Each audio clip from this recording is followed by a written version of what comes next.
ಹಳ್ಳಗಳು ಉಂಟು. ತುಳಿಯುವೆ ನೀ, ಕಾಣುವೆ ನೀ, ಜಿಂಕೆಯ ಕಾಲನ್ನು ದೇವರು ನಮಗೆ ಕೊಡುವರು. ಹಲ್ಲೆಲೂಯಾ. ದೇವರು ಜಿಂಕೆ ಕಾಲ ಹಾಗೆ ನಮ್ಮ ಕಾಲವನ್ನು ಚುರುಕು ಮಾಡಿ ಬಲಪಡಿಸಿ ಈ ತರದ ಪರಿಸ್ಥಿತಿಗಳೆಲ್ಲವನ್ನು ಹಾದು ಹೋಗೋದಕ್ಕೆ ನಮಗೆ ಸಹಾಯ ಮಾಡುವರು. ಹಲ್ಲೆಲೂಯಾ.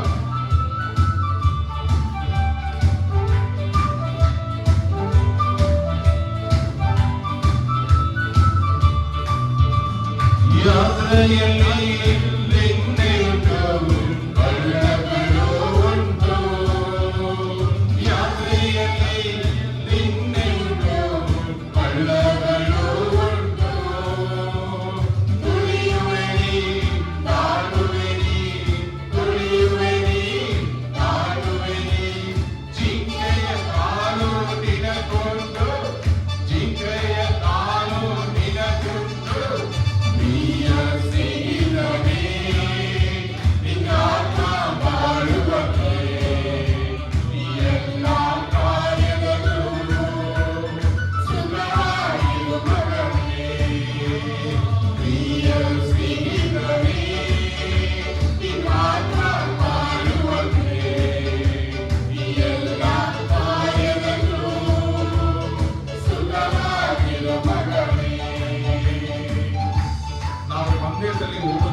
ಅದನ್ನು ಕ್ರಮವಾಗಿ ಓಡಿದ ದೇವರು ಹೇಳುತ್ತಾರೆ.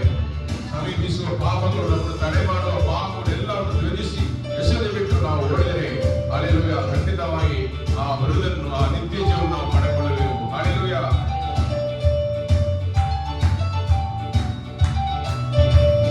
ಮಂದಯದಲ್ಲಿ ಓಡುತ್ತಿರುವೆ, ಕ್ರಮವಾಗಿ ಓಡು ಮಗನೇ. ಮಂದಯದಲ್ಲಿ ಓಡುತ್ತಿರುವೆ, ಕ್ರಮವಾಗಿ ಓಡು ಮಗಳೇ. ಸಮೀಪಿಸುವ ಪಾಪವನ್ನು, ಸಮೀಪಿಸುವ ಪಾಪವನ್ನು ತ್ಯಜಿಸಿ ಎಸೆದು ಓಡು ಮಗನೇ. ತ್ಯಜಿಸಿ ಎಸೆದು ಓಡು ಮಗನೇ. ಪ್ರಿಯ ಸ್ನೇಹಿತನೇ,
ದೇವರ ಪರಿಶುದ್ಧ ನಾಮ ಮಹಿಮೆ ಉಂಟಾಗಲಿ. ಈ ಸುಂದರವಾದ ಮುಂಚಾಣ ವೇಳೆಯಲ್ಲಿ ವಿಶ್ರಾಂತಿ ದಿವಸದಲ್ಲಿ ದೇವರು ನಮ್ಮ ಆರಾಧನೆಯನ್ನು ಸ್ವೀಕರಿಸಿ ನಮಗೆ ಒಳ್ಳೆಯ ಆಶೀರ್ವಾದವನ್ನು ಕೊಟ್ಟಿದ್ದಾರೆ ಎಂದು ನಾನು ನಂಬುತ್ತೇನೆ. ಇವತ್ತು ವಾಕ್ಯವನ್ನು ನಾವು ಧ್ಯಾನಿಸೋಣ. ಇವತ್ತು ದೇವರು ಕೊಟ್ಟಿರುವ ಟೈಟಲ್ ಏನಂತಾರೆ? ವಿಜಯದ ಹಾದಿ. ಹಲ್ಲೆಲೂಯಾ. ದೇವರು ವಾಗ್ದಾನಗಳನ್ನು ನಮಗೆ ನೀಡುತ್ತಾರೆ. ಈ ವಾಗ್ದಾನವನ್ನು ಕೊಡುವವರು ಮಾತ್ರ ಅಲ್ಲ, ನಮ್ಮ ದೇವರು ವಾಗ್ದಾನಗಳನ್ನು ಪೂರೈಸುವ, ನೆರವೇರಿಸುವ ದೇವರಾಗಿದ್ದಾರೆ. ಇರುವಾಗ ಈ ವಾಗ್ದಾನಗಳು ನಮ್ಮ ಜೀವನದಲ್ಲಿ ನೆರವೇರಬೇಕಾದರೆ ವಾಗ್ದಾನವನ್ನು ಪಡ್ಕೊಂಡವರು ದ ಪ್ರಾಸೆಸ್, ಈ ಮಧ್ಯದಲ್ಲಿ ವಾಗ್ದಾನ ಪಡ್ಕೊಂಡ ಮೇಲೆ ವಾಗ್ದಾನ ನೆರವೇರೋವರೆಗೂ ಏನು ಮಾಡಬೇಕು, ಹೇಗೆ ನಾವು ದೇವರೊಂದಿಗೆ ನಡೆಯಬೇಕು, ಇದನ್ನು ನಾವು ಇವತ್ತು ಧ್ಯಾನಿಸಲಿದ್ದೇವೆ. ತೆಗೊಳ್ಳಿರಿ, ನ್ಯಾಯಸ್ಥಾಪಕರು ಅಧ್ಯಾಯ 6 ಇದರಲ್ಲಿ ವಾಕ್ಯ 14 ಓದಿರಿ. ಅಲ್ಲಿ ದೇವರೊಂದು ವಾಗ್ದಾನವನ್ನು ಕೊಡುತ್ತಾರೆ. ಯೆಹೋವನು ಅವನನ್ನು ಚೆನ್ನಾಗಿ ನೋಡಿ, ನಾನು ನಿನ್ನನ್ನು ಕಳುಹಿಸುತ್ತೇನೆ, ಹೋಗು, ಈ ನಿನ್ನ ಬಲದಿಂದ ಇಸ್ರಾಯೇಲರನ್ನು ಮಿದ್ಯಾನರಿಂದ ಬಿಡಿಸು ಎಂದು ಹೇಳಿದನು. ಇಲ್ಲಿ ದೇವರು ಒಂದು ವಾಗ್ದಾನವನ್ನು ಯಾರಿಗೆ ಕೊಡ್ತಾರೆ? ಗಿದ್ಯೋನನಿಗೆ ಕೊಡ್ತಾರೆ. ಈ ಗಿದ್ಯೋನನು ತುಂಬಾ ಭಯ ಉಳ್ಳವನು, ಹಾಗಿದ್ದೇನೆ ಸತ್ಯದಲ್ಲಿ ಸಂದೇಹ ಜಾಸ್ತಿ, ಅನುಮಾನ, ಅವನಲ್ಲಿ ವಿಶ್ವಾಸವೇ ಇರುವುದಿಲ್ಲ, ತುಂಬಾ ಹಿಂಜಾರಿಕೆ ಇರುವ ಒಬ್ಬ ಮನುಷ್ಯನಾಗಿದ್ದನು. ಇಲ್ಲಿ ಇರುವ ನೀವು ಪರಿಸ್ಥಿತಿಯನ್ನು ನೀವು ನೋಡಿದರೆ, ಇಸ್ರೇಲ್ ಜನರು ದೇವರ ದೃಷ್ಟಿಯಲ್ಲಿ ದ್ರೋಹಿಗಳಾಗಿ ಇದ್ದದ್ರಿಂದ ದೇವರು ಅವರನ್ನು ಏನು ಮಾಡಿದರು? ಅನ್ಯ ಜನರ ವಶದಲ್ಲಿ ಒಪ್ಪಿಸಿಕೊಟ್ಟರು. ಈ ಮಿದ್ಯಾನ್ಯರು ಅವರ ಮೇಲೆ ಆಳ್ವಿಕೆ ಮಾಡ್ತಾ ಇದ್ದರು, ತುಂಬಾ ಕ್ರೂರವಾಗಿ. ಇಸ್ರಾಯೇಲರು ಮಿದ್ಯಾನ್ಯರ ದೆಸೆಯಿಂದ ಬಲು ಕುಗ್ಗಿ ಹೋಗಿ ಯೆಹೋವನಿಗೆ ಮೊರೆಯಿಟ್ಟರು. ಗಾಜಾ ಪ್ರಾಂತದವರೆಗಿದ್ದ ಎಲ್ಲ ಭೂಮಿಯು ಹುಟ್ಟುವಳಿಯನ್ನು ಹಾಳು ಮಾಡಿಬಿಟ್ಟುದರಿಂದ ಇವರಿಗೆ ದವಸ ಧಾನ್ಯವಾಗಲಿ ಕುರಿ ದನ ಕತ್ತೆಗಳಾಗಲಿ ಕುಡಿಯಲೇ ಇಲ್ಲ. ಏನು ಸಿಗ್ತಾ ಇಲ್ಲ, ಎಲ್ಲವನ್ನು ಏನು ಮಾಡಿರ್ತಾರೆ? ಹಾಳು ಮಾಡಿಕೊಂಡು ಹೋಗುತ್ತಾ ಇರುವರು, ತಗೊಂಡು ಹೋಗುತ್ತಾ ಇರುವರು. ಈ ರೀತಿಯ ಒಂದು ಪರಿಸ್ಥಿತಿಯಲ್ಲಿ ಇಸ್ರೇಲ್ ಜನರು ಬಿದ್ದದನ್ನು ನಾವು ನೋಡುತ್ತೇವೆ. ಈ ಇಸ್ರೇಲ್ ಜನರು ಈ ರೀತಿಯ ಪರಿಸ್ಥಿತಿಯಲ್ಲಿ ಬಿದ್ದ ಮೇಲೆ ಅವ್ರು ಏನು ಮಾಡ್ತಾರೆ? ದೇವರನ್ನು ಕರೆಯುತ್ತಾರೆ, ಪ್ರಾರ್ಥನೆ ಮಾಡ್ತಾರೆ, ಪಶ್ಚಾತ್ತಾಪ ಪಡ್ತಾರೆ. ನಮಗೆ ಈ ಪರಿಸ್ಥಿತಿ ಬಂದಿದೆ ಅಲ್ಲ, ಆದ್ರಿಂದ ಅವ್ರು ಏನ್ ಮಾಡ್ತಾರೆ? ದೇವರನ್ನು ಪ್ರಾರ್ಥಿಸುತ್ತಾರೆ, ದೇವರೇ ನಮಗೆ ಸಹಾಯ ಮಾಡಿ ಎಂದು ಕರೆಯುವಾಗ ದೇವರು ಏನು ಮಾಡ್ತಾರೆ? ಒಬ್ಬ ದೇವದೂತರನ್ನು ಯಾರ ಬಳಿಯಲ್ಲಿ ಕಳಿಸ್ತಾರೆ? ಗಿದ್ಯೋನನು. ಈ ಗಿದ್ಯೋನನು ಏನು ಮಾಡ್ತಾ ಇದ್ದನು? ನೀವು ನೋಡಿರಿ, 11 ವಾಕ್ಯವನ್ನು ಓದಿರಿ. ಆಮೇಲೆ ಯೆಹೋವನ ದೂತನು ಬಂದು ಒಬ್ರದಲ್ಲಿದ್ದ ಎಲ ವೃಕ್ಷದ ಅಡಿಯಲ್ಲಿ ಕೂತುಕೊಂಡನು. ಅದು ಅಬೀಯೆಜರನ ಗೋತ್ರದವನಾದ ಯೋವಾಷನಾಗಿದ್ದು, ಅವನ ಮಗನಾದ ಗಿದ್ಯೋನನು ಮಿದ್ಯಾನ್ಯರಿಗೆ ಗೊತ್ತಾಗದ ಹಾಗೆ ಅಲ್ಲಿನ ದ್ರಾಕ್ಷಿಯ ಆಲೆಯ ಮರೆಯಲ್ಲಿ ಗೋಧಿಯನ್ನು ಬಡಿಯುತ್ತಿದ್ದನು. ಯೆಹೋವನ ದೂತನು ಗಿದ್ಯೋನನಿಗೆ ಪ್ರತ್ಯಕ್ಷನಾಗಿ ಅವನಿಗೆ, ಪರಾಕ್ರಮಶಾಲಿಯೇ, ಯೆಹೋವನು ನಿನ್ನ ಸಂಗಡ ಇದ್ದಾನೆ ಅಂದನು. ಹಲ್ಲೆಲೂಯಾ. ಇಲ್ಲಿ ದೇವರು ಅವನನ್ನು ಕರೆಯುವಾಗ ಕೂಡ ಅವನಲ್ಲಿ ಹಲವಾರು ಪ್ರಶ್ನೆಗಳು ಇದ್ದದನ್ನು ನಾವು ನೋಡುತ್ತೇವೆ. ಈ ದೇವರು ಸರ್ವಶಕ್ತನು ನಮ್ಮೊಂದಿಗಿದ್ರೆ ಯಾಕೆ ಈ ಪರಿಸ್ಥಿತಿ ನಮಗೆ? ಇಸ್ರೇಲ್ ಜನರನ್ನು ದೇವರು ಹೇಗೆ ನಡೆಸಿಕೊಂಡು ಬಂದರು, ಈ ಚರಿತ್ರೆ ಎಲ್ಲ ಇತಿಹಾಸ ನಮಗೆ ಗೊತ್ತು. ಇವತ್ತು ಯಾಕೆ ನಮಗೆ ಈ ಪರಿಸ್ಥಿತಿ? ಈ ಹಾಲು ಜೇನು ಹರಿಯುವ ಈ ಕಾನಾನ್ ದೇಶವನ್ನು ಕೊಟ್ಟವರು ದೇವರು ತಾನೇ ಎಂದು ಅವನು ಹೇಳ್ತಾನೆ. ಅವನು ಪ್ರಶ್ನಿಸ್ತಾನೆ. ಆವಾಗ ದೇವರು ಅವನಿಗೇನು ಸದುತ್ತರ ಕೊಡ್ತಾರೆ?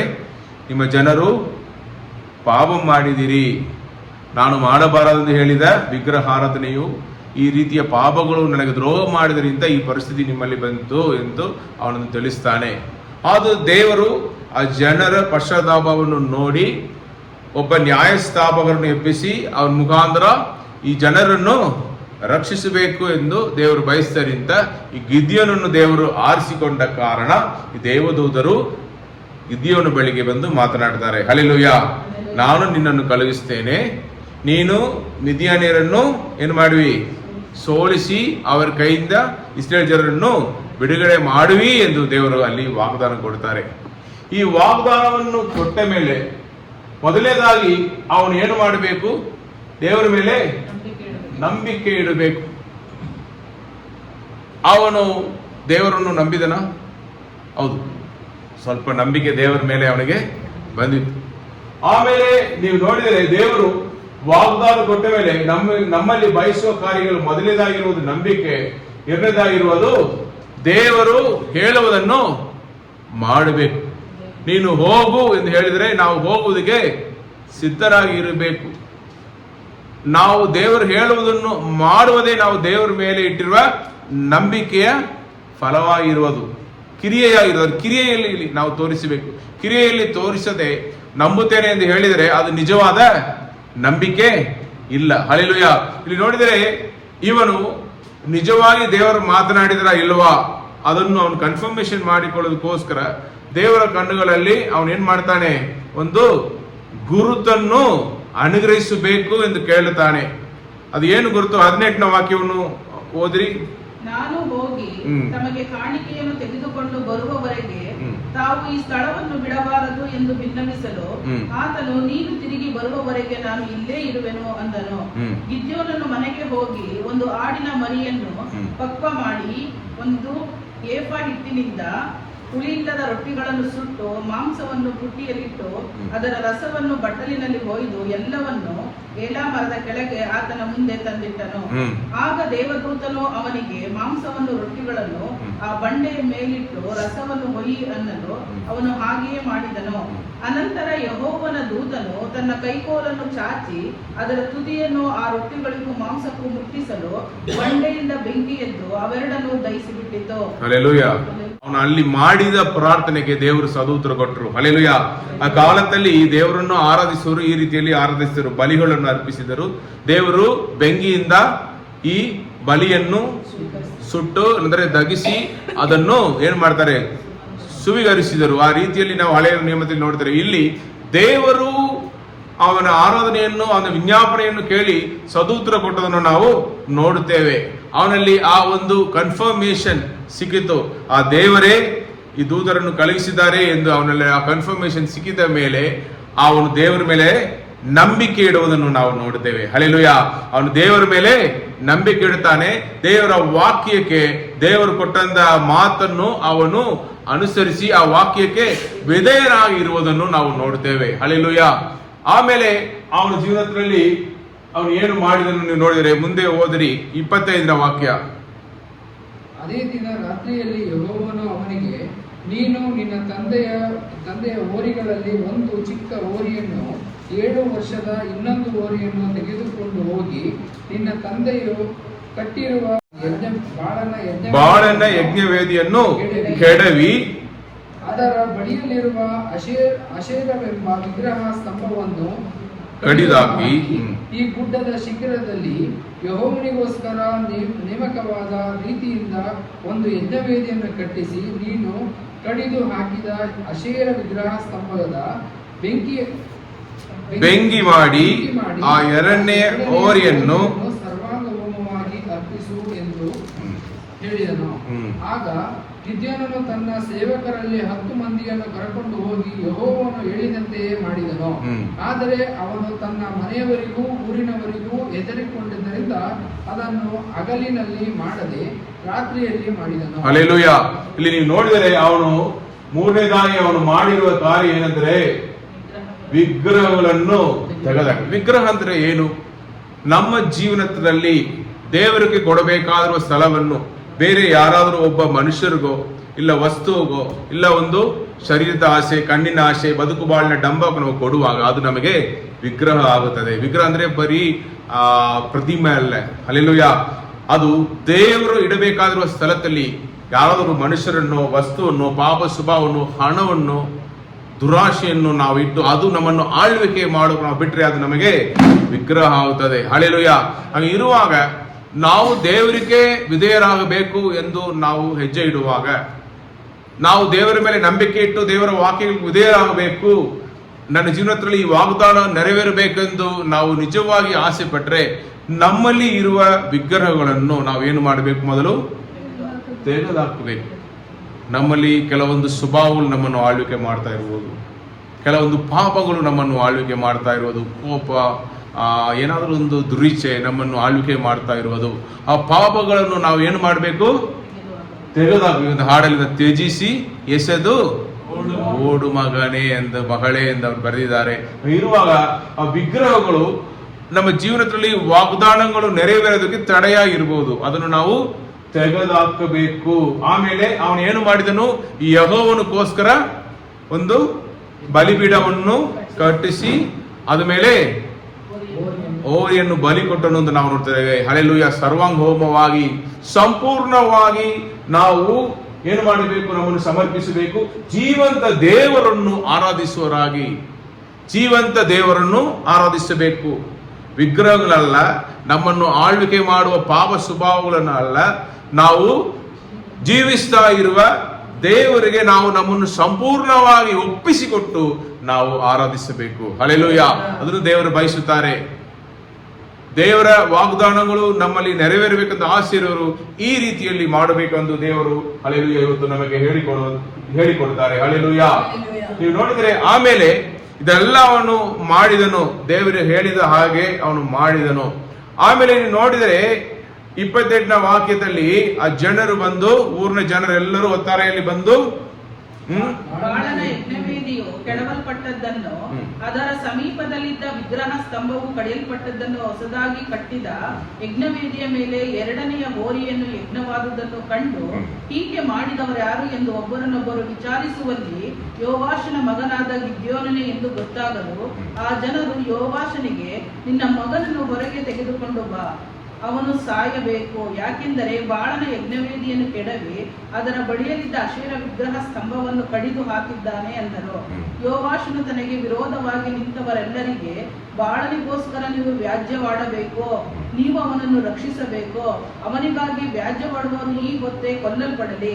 ಅವನು ದೇವನಾಗಿದ್ದರೆ ತನ್ನ ಯಜ್ಞವೇದಿಯನ್ನು ಕೆಡವಿ ಬಿಟ್ಟದಕ್ಕಾಗಿ ತಾನೇ ವ್ಯಾಜ್ಯವಾಡಲಿ ಎಂದನು.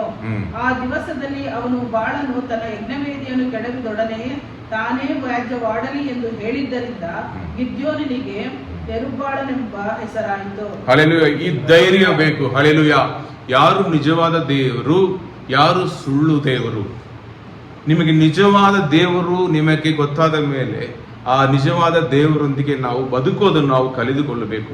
ಯಾರಿಗೋಸ್ಕರ ನಾವು ಕಾಂಪ್ರಮೈಸ್ ಭಯಪಡಬಾರದು. ನಿಮಗೆ ಆಶೀರ್ವಾದ ಬೇಕಾ? ನಿಮಗೆ ರಕ್ಷಣೆ ಬೇಕಾ? ನಿಮಗೆ ನಿತ್ಯ ಜೀವ ಬೇಕಾ? ನಿಮಗೆ ಆ ಸ್ವರ್ಗೀಯ ರಾಜ್ಯದಲ್ಲಿ ಪಾಲು ಬೇಕಾ? ಈ ದಾರಿ ಗೊತ್ತಾಯಿತು. ಯೇಸು ಕರ್ತನು ಹೇಳಿದ್ರು, ನಾನೇ ಮಾರ್ಗವು ಸತ್ಯವು ಜೀವವಾಗಿರುವ ದೇವರು. ಅವ್ರು ಸುಮ್ಮನೆ ಕರೀತಾರ? ಅವ್ರು ಜೀವ ಕೊಟ್ಟರು, ಪ್ರಾಣ ಕೊಟ್ಟರು, ಪರಿಶುದ್ಧ ರಕ್ತವನ್ನು ಸುರಿಸಿದರು. ನಾವು ಬಲಿಯಾಗಬೇಕಾಗಿರುವ ಸ್ಥಳದಲ್ಲಿ ಅವರು ಬಲಿಯಾದರು. ಹಂಗೆ ಇರುವಾಗ ನಮಗಾಗಿ ಎಲ್ಲವನ್ನು ಮಾಡಿ ಮುಗಿಸಿ ನ್ಯಾಯ ತೀರ್ಪು ನಮ್ಮ ಮೇಲೆ ಇಲ್ಲ, ನರಕದಂಡನೆ ನಮಗೆ ಬರುವುದಿಲ್ಲ. ಇದೆಲ್ಲದಿಂದ ತಪ್ಪಿಸಿ ಕಾಪಾಡಿರುವುದೇ ರಕ್ಷಣೆ. ಹಲ್ಲೆಲೂಯಾ. ಇದೆಲ್ಲ ಮಾಡಿ ಮುಗಿಸಿದ್ದಾರೆ. ನಾವು ನಂಬಿಕೆಯಿಂದ ರಕ್ಷಣೆ ಹೊಂದಿದೆವು.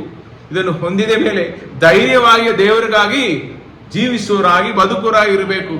ಜನರಿಗಾಗಿಯೂ ಸಂಬಂಧಿಕರಿಗಾಗಿ ಭಯಪಟ್ಟು ಬದುಕೋದಲ್ಲ. ಇಲ್ಲಿ ನೋಡಿರಿ, ಇಲ್ಲಿ ಗಿದ್ಯೋನನು, ಅವನ ತಂದೆ, ಅವನ ಕುಟುಂಬದಲ್ಲಿ ಇರುವವರೆಲ್ಲರೂ ಧೈರ್ಯವಾಗಿ ದೇವರಿಗಾಗಿ ಸಾಕ್ಷಿಯಾಗಿ ನಿಲ್ಲುವುದನ್ನು ನೋಡುತ್ತೇವೆ. ಅವರಿಗೆ ಗೊತ್ತಾಯಿತು, ಇವರೇ ನಿಜವಾದ ದೇವರು, ಸತ್ಯ ದೇವರು, ನಾವು ಭಯಪಡುವುದಿಲ್ಲ, ಈ ದೇವರಿಗಾಗಿ ಬದುಕುವೆವು. ಇವನು ನಿಜವಾದ ದೇವರೆಂದ್ರೆ ಇವನೇ ಎದ್ದು ಬಂದು ನನ್ನ ಮಗನನ್ನು ಸಾಯಿಸಲಿ. ಅದೇ ಅವನು ಹೇಳ್ತಾನೆ, ಅವನು ತಪ್ಪು ಮಾಡಿದ್ದಾನೆ, ನೀವು ಯಾಕೆ ಕೈ ಹಾಕುತ್ತೀರಿ? ಆ ದೇವರು ನಿಜವಾದ ದೇವರಾದರೆ ಅವರೇ ಬಂದು ನನ್ನ ಮಗನು ಗಿದಿಯೋನನ್ನು ಸಾಯಿಸಲಿ ಎಂದು ಹೇಳಿಬಿಟ್ರು. ಅದು ನಡೆದಿದ್ದ? ಇಲ್ಲ. ಹಲ್ಲೆಲೂಯಾ. ಹಂಗಾದ್ರೆ ನಿಜವಾದ ದೇವರು ಯಾರು, ಸುಳ್ಳು ದೇವರು ಯಾರು? ಎರಡು ಮಧ್ಯದಲ್ಲಿರುವ ವ್ಯತ್ಯಾಸ ನಮಗೆ ಗೊತ್ತಿರಬೇಕು. ನಿಜವಾದ ದೇವರನ್ನು ಹಿಂಬಾಲಿಸಿದರೆ ನಿಮಗೆ ರಕ್ಷಣೆಯು ನಿತ್ಯ ಜೀವ, ನೀವು ನಿಮ್ಮ ಕುಟುಂಬವು ರಕ್ಷಣೆ ಹೊಂದುವಿರಿ. ಸುಳ್ಳು ದೇವರುಗಳನ್ನು ನಾವು ಹಿಂಬಾಲಿಸಿದರೆ ನಾವು, ನಮ್ಮ ಕುಟುಂಬವು ನಾಶವಾಗುವಿ. ಸತ್ಯವೇದ ಸ್ಪಷ್ಟವಾಗಿ ಹೇಳುತ್ತದೆ. ಹಲ್ಲೆಲೂಯಾ. ದೇವರು ತನ್ನ ಒಬ್ಬನೇ ಮಗನನ್ನು ಈ ಲೋಕಕ್ಕೆ ಕಳುಹಿಸಿದನು. ಎಷ್ಟು ಪ್ರೀತಿ ಇಟ್ಟು ಕಳುಹಿಸಿದನು? ಯಾಕಂದ್ರೆ ಒಬ್ಬರು ನಶಿಸಿ ಹೋಗೋದು ಅಂದ್ರೆ ನಾಶನ ಒಂದೊಂದು ಇರುತ್ತೆ. ಈ ನಾಶನದಿಂದ ನಮ್ಮನ್ನು ದೇವರು ರಕ್ಷಿಸಿ ಕಾಪಾಡುತ್ತಾರೆ. ನಶಿಸಿ ಹೋಗದೆ ನಿತ್ಯ ಜೀವನನ್ನು ಪಡ್ಕೊಳ್ಳಬೇಕು, ಹೊಂದಬೇಕು. ಹಲ್ಲೆಲೂಯ. ಹಂಗಾದ್ರೆ ನಮಗಾಗಿ ಇಳಿದು ಬಂದ ಯೇಸು ನಾವು ಪಾಪ ಕ್ಷಮಾಪಣೆ ಹೊಂದಿ, ರಕ್ಷಣೆ ಹೊಂದಿ, ನಿತ್ಯ ಜೀವನದಲ್ಲಿ ನಾವು ಪಾಲುಗಾರರಾಗಿ ಇರಬೇಕು. ಅದಕ್ಕಾಗಿ ಇಳಿದು ಬಂದು ಪ್ರಾಣ ಕೊಟ್ಟಿದ್ದಾರೆ. 3ನೇ ದಿವಸ ಜೀವಿತನಾಗಿ ಎತ್ತೊಳ್ದು ಬಂದು ತೋರಿಸ್ತಾರೆ, ನಮಗೆ ಒಂದು ನಿತ್ಯ ಜೀವ ಉಂಟು, ಮರಣವನ್ನು ಜಯಿಸುವೆವು, ಪಾತಾಳವನ್ನು ಜಯಿಸಿದ ದೇವರು ಎಲ್ಲವನ್ನು ನಮಗೆ ತೋರಿಸಿಬಿಟ್ಟು ಹೋಗಿದ್ದಾರೆ. ಹಂಗಾರೆ ಸರಿ ದಾರಿಯಲ್ಲಿ ದೇವರ ವಾಗ್ದಾನಗಳು ನಮ್ಮಲ್ಲಿ ನೆರವೇರಬೇಕಾದ್ರೆ ನಾವು ಸರಿದಾರಿಯಲ್ಲಿ, ಯೇಸುವಿನ ದಾರಿಯಲ್ಲಿ ನಾವು ನಡೆಯುವರಾಗಿರಬೇಕು. ಇದನ್ನೇ ಈ ವಾಕ್ಯ ಭಾಗ ನಮಗೆ ಸೂಚಿಸುವಂತದ್ದಾಗಿರುತ್ತೆ. ಹಲ್ಲೆಲೂಯ. ಆಮೇಲೆ ದೇವರನ್ನು ಅನುಮಾನಿಸಬೇಡಿರಿ. ನೀವು ದೇವರನ್ನು ಹಿಂಬಾಲಿಸಿ ತೊಡಗಿದ ಮೇಲೆ ನೀವು ದೇವರನ್ನು ಪರೀಕ್ಷಿಸುವುದು, ಸಂದೇಹ ಪಡುವುದು ವ್ಯರ್ಥ, ಅದು ವೇಸ್ಟ್. ಇಲ್ಲಿ ನೋಡಿದರೆ ಇವನು ಎಷ್ಟು ದೇವರ ಕಡೆಯಿಂದ ವಾಗ್ದಾನವನ್ನು ಹೊಂದಿದ್ದಾನೆ. ದೇವ ದೂತರನ್ನು ನೋಡಿದನು, ದೇವರು ಬಲಿಯನ್ನು ಸ್ವೀಕರಿಸಿದನ್ನು ಅವನು ನೋಡಿದನು. ಇದೆಲ್ಲ ಆದ ಮೇಲೆ ಕೂಡ ಅವನಲ್ಲಿ ಸಂದೇಹ ಇರುವುದನ್ನು, ದೇವರನ್ನು ಅವನು ಪರೀಕ್ಷಿಸುವುದನ್ನು ನಾವು ನೋಡುತ್ತೇವೆ. ಸರಿ. ದೇವರಿಗೆ ಸ್ವಾಮಿ ಸಿಟ್ಟಾಗಬಾರದು, ಇನ್ನೊಂದು ಸಾರಿ ಮಾತನಾಡುತ್ತೇನೆ. ಮಧ್ಯದಲ್ಲಿ ಇರುವ ಒಂದು ವಿಷಯವನ್ನು ನಾವು ಬಿಟ್ಬಿಟ್ಟೆ. ನೀವು ನೋಡಿದರೆ ಇದಾದ ಮೇಲೆ ಈ ಮಿದ್ಯಾನಿಯರನ್ನು ಜಯಿಸುವುದಕ್ಕಾಗಿ ಅಲ್ಲಿ 33ನೇ ವಾಕ್ಯದಿಂದ 35ವರೆಗೆ ನೋಡುವಾಗ ಆ ಮಿದ್ಯಾನಿಯರು ಕುಂಬು ಕುಂಬಾಗಿ ಅವರು ಕೂಡಿ ಬರುವುದನ್ನು ನಾವು ನೋಡುತ್ತೇವೆ ಯುದ್ಧಕ್ಕಾಗಿ. ಆವಾಗ ದೇವರು ಗಿದಿಯೋನಲ್ಲಿ ಮಾಡಿದ ಕಾರ್ಯ, ಆ ಜನರ ಮಧ್ಯದಲ್ಲಿ ಮಾಡಿದ ಕಾರ್ಯವನ್ನು ನೀವು ನೋಡಿ 33ರಿಂದ 35ವರೆಗೆ. ಮಿದ್ಯಾನ್ಯರು ಅಮಲೇಕ್ಯರು ಮೂಡಣ ದೇಶದವರು ಕೂಡಿ ಹೊಳೆದಾಟಿ ಬಂದು ಇಜ್ರೇಲಿನ ತಗ್ಗಿನಲ್ಲಿ ಪಾಳೆಯ ಮಾಡಿಕೊಂಡರು. ಆಗ ಗಿದ್ಯೋನನು ಯೆಹೋವನ ಆತ್ಮನ ಆವೇಶವುಳ್ಳವನಾಗಿ ಕೊಂಬನ್ನು ಊದಲು ಅಬೀಯೆಜರನ ಗೋತ್ರದವರು ಬಂದು ಅವನನ್ನು ಹಿಂಬಾಲಿಸಿದರು. ಅವನು ಉಳಿದ ಮನಸ್ಸೆಯವರ ಬಳಿಗೆ ದೂತರನ್ನು ಕಳಿಸಲಾಗಿ ಅವರು ಕೂಡಿ ಬಂದರು. ಅಶೇರ್, ಜಬೂಲನ್, ನಫ್ತಾಲಿ ಕುಲಗಳು ಬಳಿಗೆ ದೂತರನ್ನು ಕಳಿಸಲು ಅವರು ಬಂದು ಯುದ್ಧ ಪ್ರಮಾಣಕ್ಕೋಸ್ಕರ ಸೇರಿಕೊಂಡರು. ಈ ರೀತಿಯಲ್ಲಿ ಜನರು ಅವನ ಜೊತೆಯಲ್ಲಿ ಯುದ್ಧ ಮಾಡೋದಕ್ಕೆ ಬಂದು ಸೇರಿಕೊಂಡರು. ಆವಾಗಲೂ ಅವನು ಧೈರ್ಯ ಕುಂದಿ ಹೋಗಿದ್ದವನಾಗಿಯೂ ಸಂದೇಹ ಪಡುವನಾಗಿಯೂ ಅನುಮಾನ ಉಳ್ಳವನಾಗಿ ಇರುವುದನ್ನು ನೋಡುತ್ತೇವೆ. ದೇವರು ಎಂಥವರನ್ನು ಉಪಯೋಗಿಸ್ತಾರೆ, ಎಂಥವರನ್ನು ಆರಿಸಿಕೊಂಡಿದ್ದಾರೆ ಎಂದು ನೋಡಿದರೆ ಬಲ ಉಳ್ಳವರನ್ನು ಆರಿಸಿಕೊಳ್ಳುವುದಿಲ್ಲ, ಬಲಹೀನರನ್ನು ಆರಿಸಿಕೊಳ್ಳುತ್ತಾರೆ, ಕುಲಹೀನರನ್ನು ಆರಿಸಿಕೊಳ್ಳುತ್ತಾರೆ, ಗಣನೆಗೆ ಬಾರದವರನ್ನು ಆರಿಸಿಕೊಳ್ಳುತ್ತಾರೆ, ಬುದ್ಧಿಹೀನರನ್ನು ದೇವರು ಆರಿಸಿಕೊಳ್ಳುತ್ತಾರೆ. ಯಾಕೆಂದ್ರೆ ಅವರ ಮುಖಾಂತರ ದೇವರ ಚಿತ್ತ ನೆರವೇರುವಾಗ ಅವರು ಹೇಳುತ್ತಾರೆ, ದೇವರಿಂದೇದಾಯಿತು. ಅವರು ದೇವರ ನಾಮವನ್ನು ಮಹಿಮೆ ಪಡಿಸುವರಾಗಿರ್ತಾರೆ. ತನ್ನಲ್ಲಿ ಹೆಚ್ಚಳ ಪಡದೆ ದೇವರಲ್ಲಿ ಹೆಚ್ಚಳ ಪಡುವರಾಗಿ ಬದಲಾಗುತ್ತಾರೆ. ಆದ್ರಿಂದ ನೀವು ನೋಡಿದರೆ ವಾಗ್ದಾನ ಒಬ್ಬರಲ್ಲಿ ನೆರವೇರಬೇಕಾದರೆ ಅವ್ರು ಏನು ಮಾಡಬೇಕು? ದೇವರು ಯಾರನ್ನು ಆರಿಸಿಕೊಳ್ಳುತ್ತಾರೆ? ಬಲಹೀನರನ್ನು ಆರಿಸಿಕೊಳ್ಳುವುದನ್ನು ನೋಡುತ್ತೇವೆ. ಹಲ್ಲೆಲೂಯಾ. ಇಲ್ಲಿ ಎಷ್ಟು ಬಲಹೀನ ಉಳ್ಳವನಾಗಿದ್ದಾನೆ. 36ನೇ ವಾಕ್ಯದಿಂದ ನೀವು ಓದಿರಿ. ದೇವರಿಗೆ ನೀನು ಹೇಳಿದಂತೆ ಇಸ್ರಾಯೇಲರನ್ನು ನನ್ನ ಮೂಲಕವಾಗಿ ರಕ್ಷಿಸುವಿಯೋ ಇಲ್ಲವೋ ಎಂಬುದನ್ನು ತಿಳಿಯಪಡಿಸು. ಅವನು ಹೇಳ್ತಾನೆ, ನೀವು ನನ್ನ ಮುಖಾಂತರ ಇಸ್ರೇಲನ್ನು ರಕ್ಷಿಸುವಿಯೋ ಇಲ್ಲವೋ ಎಂಬುದನ್ನು ತಿಳಿಯಪಡಿಸು. ಹೇಗೆ? ಇದೋ ನಾನು ಕಣದಲ್ಲಿ ಕುರಿಯ ತುಪ್ಪಟ್ಟವನ್ನು ಇಡುತ್ತೇನೆ, ಅದರಲ್ಲಿ ಮಾತ್ರ ಮಂಜು ಬಿದ್ದು ನೆಲವೆಲ್ಲ ಒಣಗಿದರೆ ನೀನು ಹೇಳಿದಂತೆಯೇ ಇಸ್ರೇಲನ್ನು ನನ್ನ ಮೂಲಕವಾಗಿ ರಕ್ಷಿಸುವೆ ಎಂದು ತಿಳಿಯುವೇನು ಎಂಬುದಾಗಿ ವಿಜ್ಞಾಪಿಸಿದನು. ಹಾಗೆಯೇ ಆಯಿತು. ಹಲ್ಲೆಲೂಯಾ.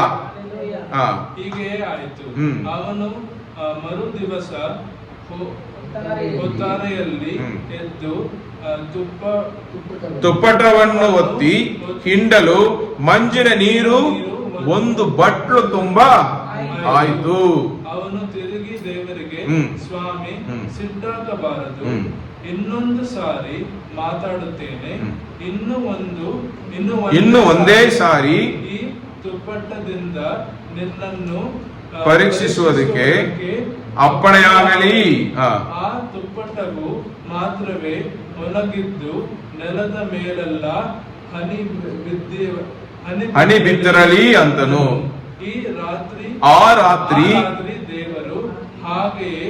ಆ ರಾತ್ರಿ ದೇವರು ಹಾಗೆಯೇ ಮಾಡಿದನು. ತುಪ್ಪಟ್ಟವು ಮಾತ್ರ ಒಣಗಿತ್ತು, ನೆಲದ ಮೇಲೆಲ್ಲ ಹನಿ ಬಿದ್ದಿತು. ಸತ್ಯವೇದ ಹೇಳ್ತದೆ ದೇವರನ್ನು ಪರೀಕ್ಷಿಸಬಾರದು. ಇಲ್ಲಿ ಇವನು ದೇವರು ಇದ್ದಾರೋ ಇಲ್ವೋ ಎಂದು ಅವನು ಪರೀಕ್ಷಿಸ್ತಾ ಇಲ್ಲ. ಅವನು ದಯ ಮಾಡಿರಿ, ಕ್ಷಮಿಸಿ ಬಿಡಿ, ನನಗೆ ನಂಬಿಕೆ ಇಲ್ಲ, ನಾನು ಇದಕ್ಕೆ ಯೋಗ್ಯನೂ ಅಲ್ಲ, ನನ್ನ ಮುಖಾಂತರ ಅದನ್ನು ಮಾಡಿದಿರೋ, ನನಗೆ ಭಯ ಆಗುತ್ತಾ ಇದೆ, ನಾನು ಒಂದು ಹೇಳಿ ದಯಮಾಡಿ ಈ ಒಂದು ಗುರುತನ್ನು ತೋರಿಸಿಬಿಡಿ ಎಂದು ಹೇಳ್ತಾನೆ.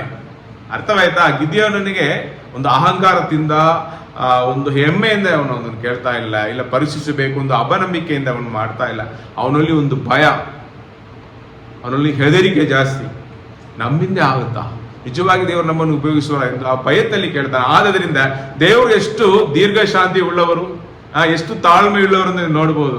ಅವನು ಒಂದು ಸಾರಿ ಇಲ್ಲ, ನಮಗೆಲ್ಲ ಹೇಳಿದ್ರೆ ಸುಮ್ಮನೆ ಇರು, ಮೊದಲು ಏನು ತುಪ್ಪಟ ಮೇಲೆ ನೀರು, ಆಮೇಲೆ ತುಪ್ಪಟ ಸುತ್ತಲು, ಇದೆಲ್ಲ ಒಂದು ಕೆಲಸನ ಅಂದು ನಾವು ಹೇಳಿಬಿಟ್ಟು ಹೋಗಿಬಿಡುತ್ತೇವೆ. ಬಟ್ ಎಷ್ಟು ತಾಳ್ಮೆ ಉಳ್ಳವರಾಗಿ ಆ ಗುರುತನ್ನು ಅವನಿಗೆ ತೋರಿಸ್ತಾರೆ.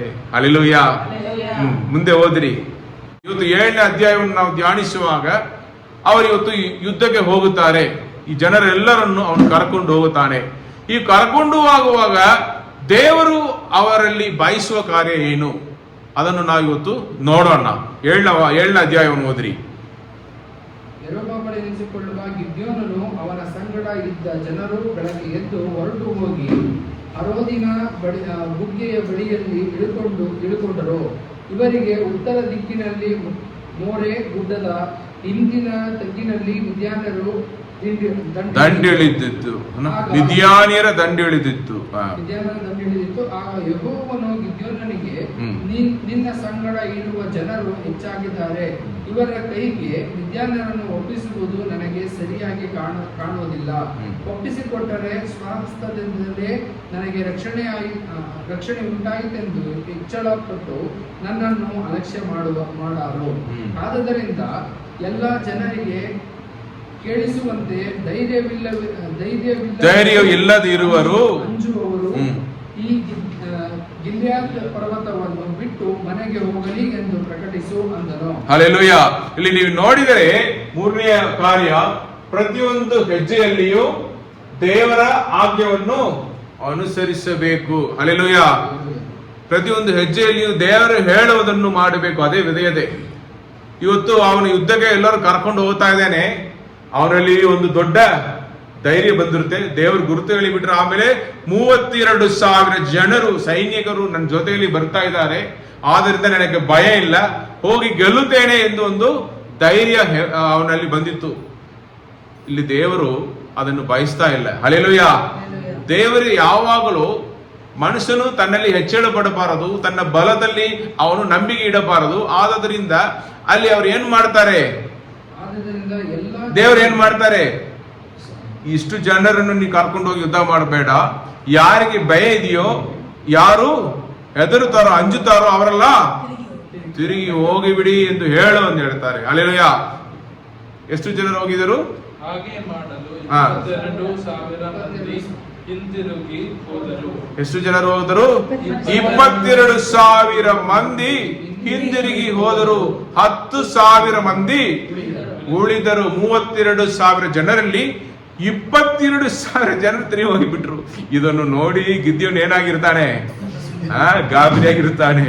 ಅಯ್ಯೋ, 32,000 ಜನರನ್ನು ಕಳಿಸಿದ ಇವರು ಇವತ್ತು ಒಂದು ಮಾತು, ಒಂದು ಸೆಂಟೆನ್ಸ್ ಹೇಳಿದನು, ಯಾರೆಲ್ಲ ಭಯ ಪಡ್ತಿರೋ ತಿರುಗಿ ಹೋಗ್ರಿ. ಟಕ್ಕಂದ 22,000 ಮಾಯವಾದರು.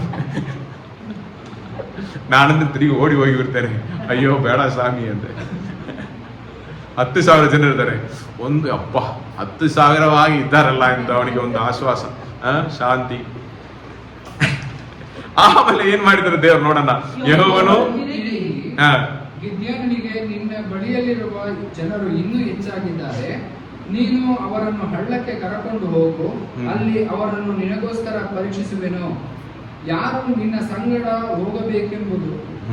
ಹೋಗಬಹುದೆಂದು ಹೇಳುವೆನೋ ಅವರು ಮಾತ್ರ ಹೋಗಲಿ, ಯಾರಿಗೆ ಹೋಗಬಾರದೆಂದು ಹೇಳುವೆನೋ ಅವರು ಹೋಗದಿರಲಿ ಅಂದನು. ಅವನು ರಾತ್ರಿಯಲ್ಲಿ ಈ ಒಂದು ಗುರುತು ಕೇಳಿದನಲ್ಲ, ಅದಕ್ಕೆ ಇವತ್ತು ಏನು ಸಿಕ್ಕಿತ್ತು ಅವನಿಗೆ?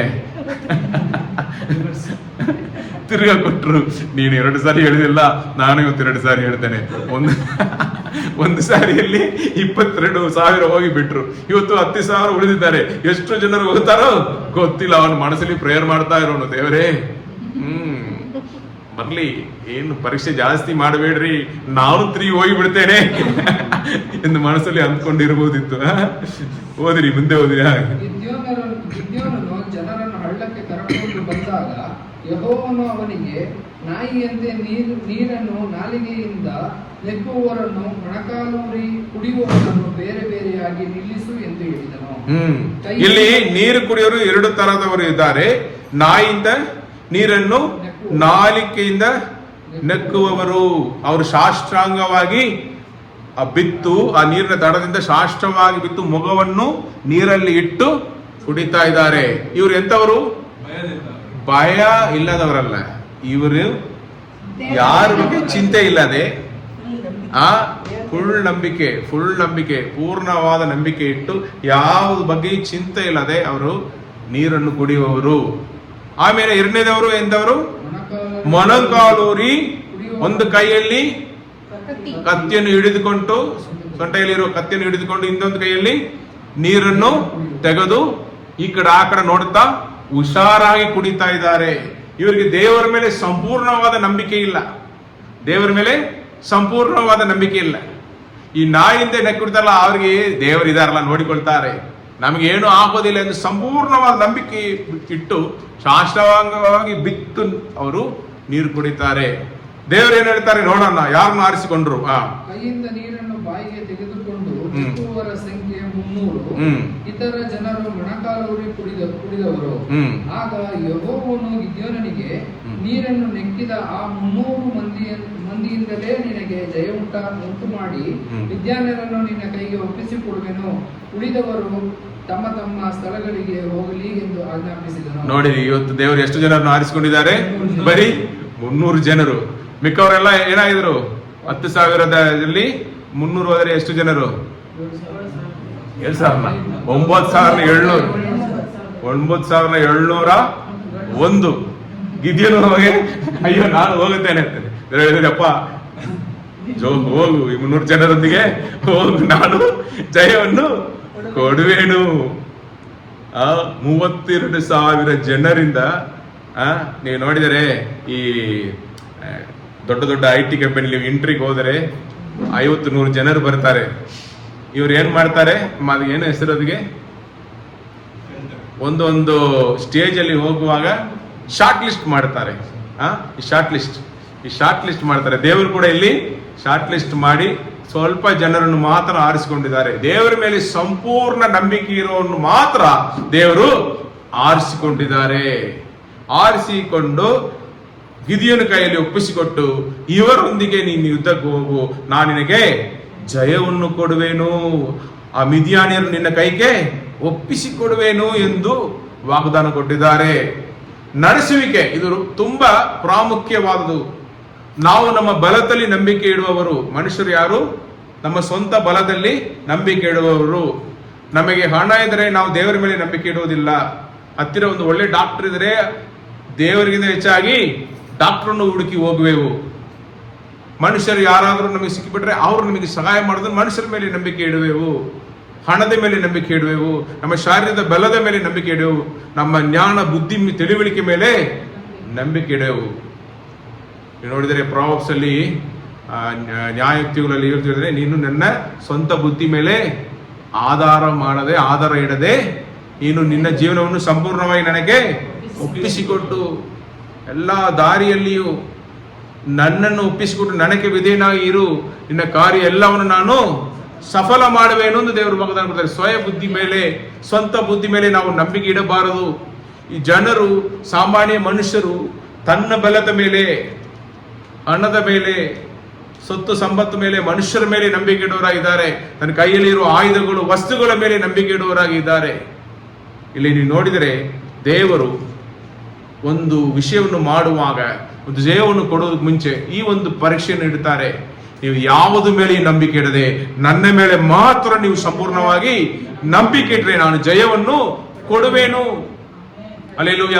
ಅದರಿಂದ ಹೇಳಿದ್ರೆ ದೇವರ ಶಕ್ತಿ ಮತ್ತು ಮಾರ್ಗದರ್ಶನದೊಂದಿಗೆ ನಾವು ಹೋಗುವರಾಗಿರಬೇಕು. ಅವರು ನಡೆಸುವ ದಾರಿಯಲ್ಲಿ ಅವರು ಇದನ್ನು ಮಾಡು, ಇದನ್ನು ಮಾಡಬಾರದು, ಇಲ್ಲಿ ಹೋಗು, ಇಲ್ಲಿ ಹೋಗಬಾರದು, ಈ ರೀತಿಯಲ್ಲಿ ದೇವರು ಹೇಳುವಂತವರಾಗಿದ್ದಾರೆ.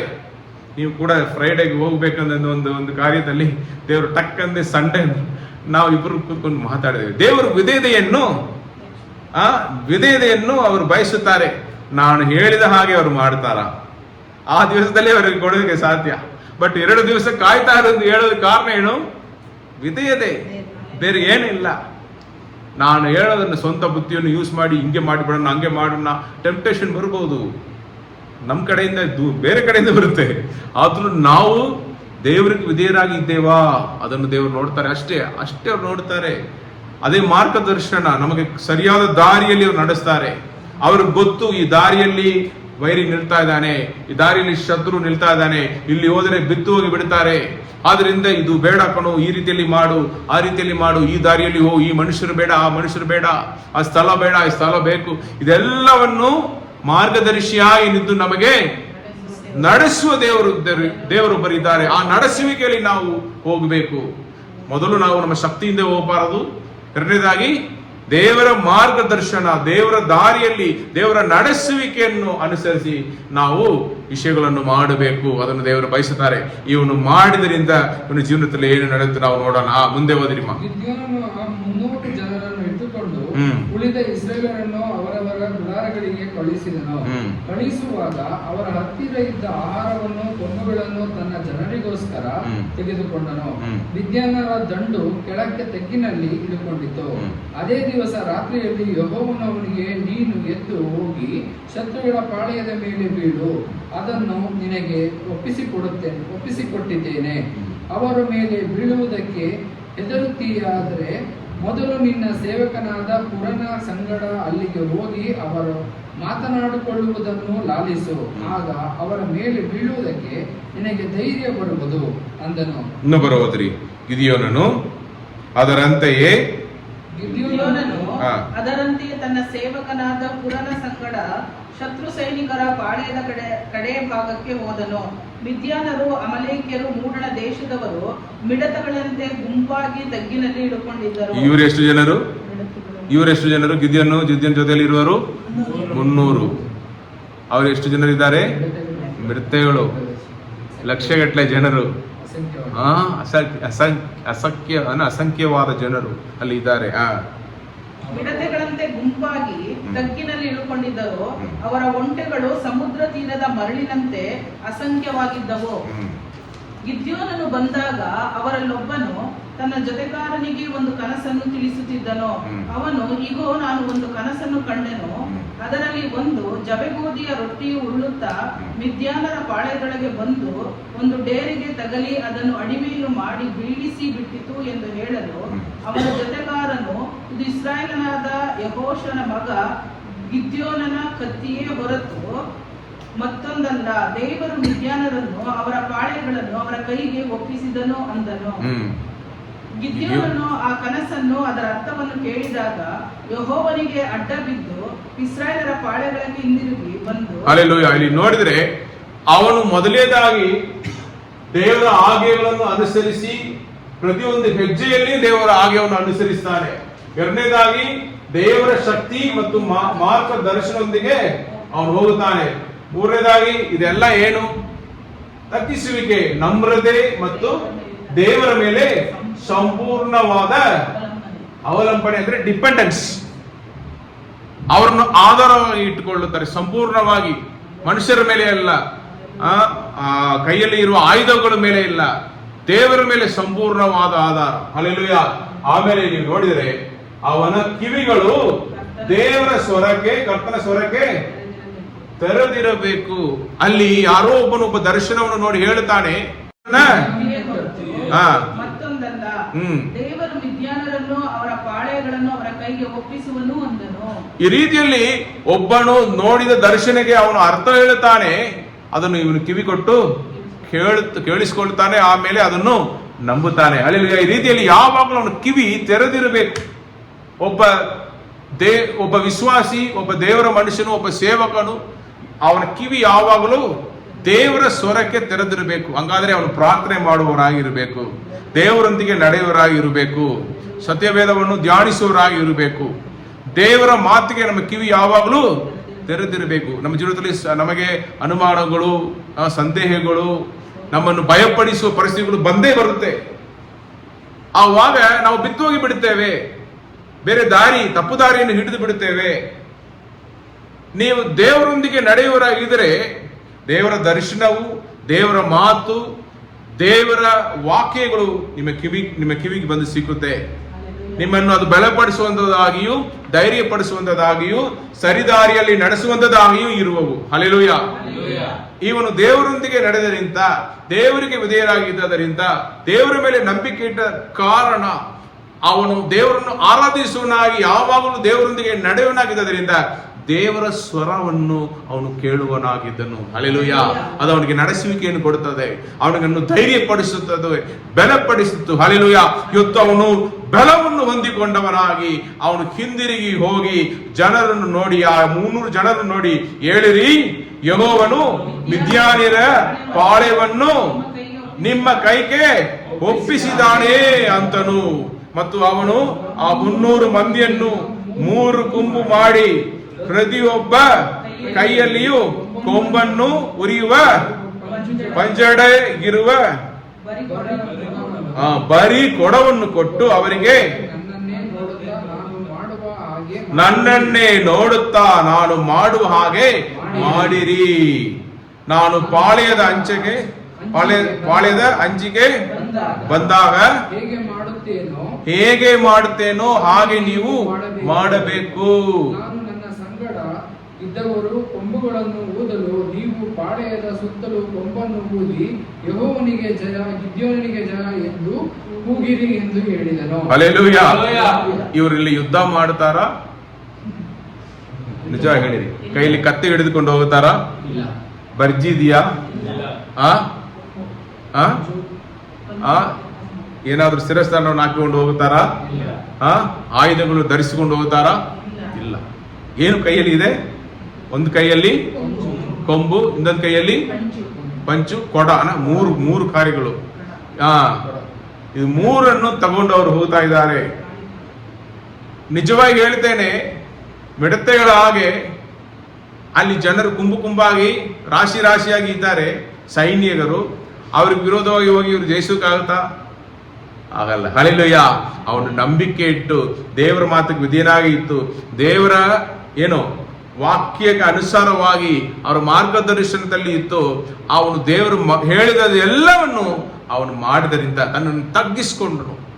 ನಮಗಿರುವ ಐಡಿಯಾಸ್, ನಮಗಿರುವ ಬುದ್ಧಿ, ತಿಳುವಳಿಕೆಯನ್ನು ಉಪಯೋಗಿಸಿ, ದೇವರೇ ಹಿಂಗೆ ಮಾಡಿದರೆ ಚೆನ್ನಾಗಿರುತ್ತೆ ಅಲ್ಲ, ಆ 32,000 ಜನರು ಯಾಕೆ ನೀವು ಕಳಿಸಿಬಿಟ್ರಿ? ಜೊತೆಯಲ್ಲಿ ಬಂದರೆ ನಾನು ಹಂಗೆ ಹೋಗಿ ಯುದ್ಧ ಮಾಡಿ ಜಯಿಸಿ ಬರುತ್ತೇನಲ್ಲ. ಹೇಳಿದ್ರೆ ಅದೆಲ್ಲ ಏನು ಬೇಡ, ನಾನು ಹೇಳೋದನ್ನು ಮಾತ್ರ ಮಾಡು, ಅವನು ದೇವರು ಹೇಳೋದನ್ನು ಮಾತ್ರ ಅವನು ಮಾಡಿದರಿಂದ ಇವತ್ತು ಆಯುಧಗಳು ಇಲ್ಲದೆ ಈ ಯುದ್ಧದಲ್ಲಿ ಜಯಿಸುವುದನ್ನು ನಾವು ನೋಡ್ತೇವೆ. ಹಲ್ಲೆಲೂಯಾ.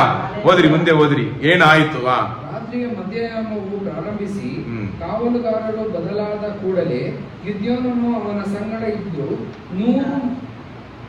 100 ಮಂದಿಯು, ಇಲ್ಲ ಗಿದ್ಯೋನನು ಅವನ ಸಂಗಡ ಇದ್ದ 100 ಮಂದಿಯು ಶತ್ರುಗಳ ಪಾಳೆಯದ ಅಂಚಿಗೆ ಬಂದು ಕೊಂಬುಗಳನ್ನು ಊದಿ ಕೈಯಲ್ಲಿದ್ದ ಕೊಡಗಳನ್ನು ಒಡೆದು ಬಿಟ್ಟರು.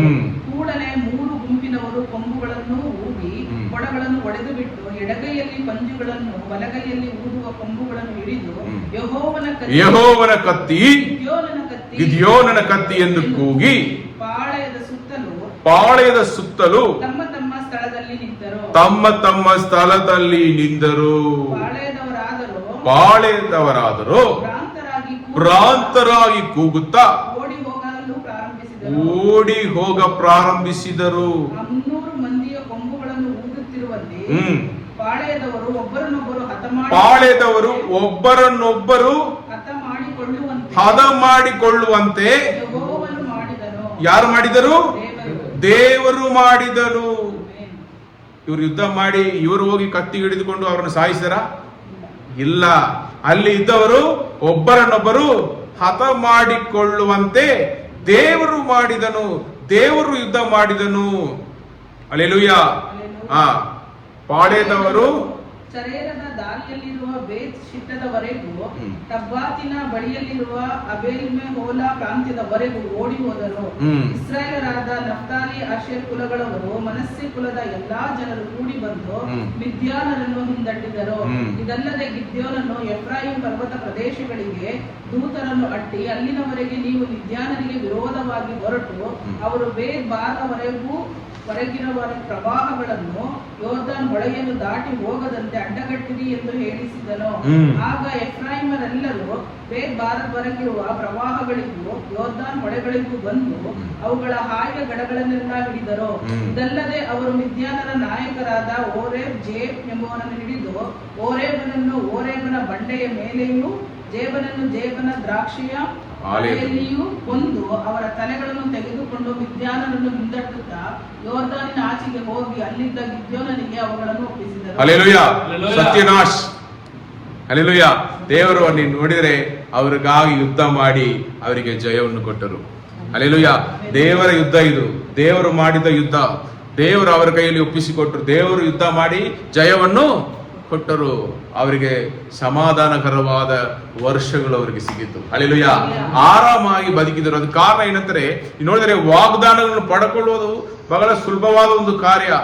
ಅದು ನೆರವೇರಬೇಕಾದರೆ ನಾವು ಗಿದಿಯೋನನ್ನು ಮಾಡಿದ ಹಾಗೆ, ಗಿದಿಯೋನಲ್ಲಿ ಕೆಲವೊಂದು ಕಾರ್ಯಗಳು ಅವನು ಭಯದಿಂದ ಮಾಡಿದನು. ಆದರೂ ಅವನು ದೇವರಿಗೆ ಒಪ್ಪಿಸಿಕೊಟ್ಟು ದೇವರ ದಾರಿಯಲ್ಲಿ ನಡೆದು ದೇವರ ಮೇಲೆ ನಂಬಿಕೆ ಇಟ್ಟು ಅವನು ದೇವರ ವಾಕ್ಯಗಳಿಗೆ ವಿಧೇಯರಾಗಿ ಇದ್ದದರಿಂದ ಅವರು ಹೇಳಿದ ಪ್ರತಿಯೊಂದು ಕಾರ್ಯವನ್ನು ಅವನು ಮಾಡಿದರಿಂದ ತನ್ನನ್ನು ತಗ್ಗಿಸಿಕೊಂಡನು. ಹಲ್ಲೆಲೂಯಾ. ತನ್ನ ಬಲದ ಮೇಲೆ ನಂಬಿಕೆ ಇಡದೆ ದೇವರ ಬಲದ ಮೇಲೆ ಅವನು ನಂಬಿಕೆ ಇಟ್ಟನು. ದೇವರ ಬಲದ ಮೇಲೆ ಅವನು ನಂಬಿಕೆ ಇಟ್ಟು ದೇವರ ಶಕ್ತಿ ಮೇಲೆ ಅವನು ನಂಬಿಕೆ ಇಟ್ಟು ದೇವರು ಹೇಳಿಕೊಟ್ಟ ಪ್ರತಿಯೊಂದು ಕಾರ್ಯದಲ್ಲಿಯೂ ಹೆಜ್ಜೆಯಲ್ಲಿಯೂ ದೇವರನ್ನು ಹಿಂಬಾಲಿಸಿದ ಕಾರಣ ಅವನಿಗೆ ಜಯ ಸಿಕ್ಕಿತು. ಹಲ್ಲೆಲೂಯಾ. ಸಾಮಾನ್ಯವಾದ ಜಯ ಅಲ್ಲ. ಹೆಚ್ಚು ಜನರನ್ನು ಕರ್ಕೊಂಡು ಹೋಗಿ ಅವನು ಯುದ್ಧ ಮಾಡಲಿಲ್ಲ. ಬರೀ 300 ಜನರನ್ನು ಕರ್ಕೊಂಡು ಹೋಗ್ತಾನೆ. ಆಯುಧಗಳನ್ನು ತಗೊಂಡು ಹೋಗಿರಲಿಲ್ಲ. ಹಲ್ಲೆಲೂಯಾ. ಅವನು ಆಯುಧ ಇಲ್ಲದೆ ಹೋಗಿ ಅವನು ಕೊಂಬು ಉದುತ್ತಾ ಆ ಕೊಡಗಳನ್ನು ಒಡೆದಾಕಿ ಪಂಜಗಳು ಕೈಯಲ್ಲಿ ಹಿಡಿದುಕೊಂಡು ಅವರವರ ಸ್ಥಳದಲ್ಲಿ ನಿಂದರೆಂದು ನಾವು ನೋಡುತ್ತೇವೆ.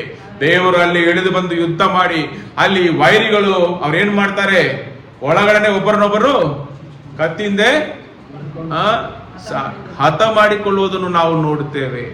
ಈ ರೀತಿಯ ದೊಡ್ಡ ಒಂದು ಜಯವನ್ನು ದೇವರು ಅವರಿಗೆ ಅನುಗ್ರಹಿಸಿದರು. ಯಾರಿಗೆ? ಗಿದ್ಯೋನ ಜೊತೆಯಲ್ಲಿ ಹೋದವರೆಗೂ ಇಸ್ರೇಲ್ ಜನರಿಗೂ ಬಿಡುಗಡೆ ಆಯಿತು. ಇಸ್ರೇಲ್ ಜನರು ಜಯವನ್ನು ಹೊಂದಿದರು. ಇಸ್ರೇಲ್ ಜನರು ಆರಾಮಾಗಿ ಬದುಕಿದರು. ಹಲ್ಲೆಲೂಯಾ. ದೇವರು ಕೊಟ್ಟಂತ ವಾಗ್ದಾನ ನೆರವೇರಿತು.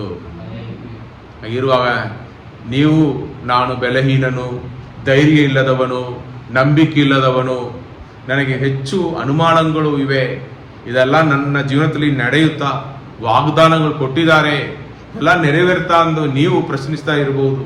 ಬಟ್ ದೇವರು ನಿಮ್ಮ ಹತ್ರ ಮಾತನಾಡುವ ಕಾರ್ಯ ಏನಂತಾರೆ, ನಾನು ನಿಮ್ಮ ಸಂಗಡ ಬರುತ್ತೇನೆ, ನಾನು ನಿಮ್ಮನ್ನು ಆರಿಸಿಕೊಳ್ಳುತ್ತೇನೆ, ನೀವು ನಿಮ್ಮಲ್ಲಿ ಇರುವ ಈ ಬಲದಿಂದ ಈ ಕಾರ್ಯಗಳನ್ನು ಮಾಡಿರಿ, ನಾನು ಜೊತೆಯಲ್ಲಿ ಇರುವುದರಿಂದ ನಾನು ನಿಮ್ಮನ್ನು ದಾರಿ ನಡೆಸುವೆನು, ಏನು ಮಾಡಬೇಕು ಏನು ಮಾಡಬಾರದು ಎಲ್ಲವನ್ನು ನಾನು ತಿಳಿಸಿಕೊಡುವೆನು.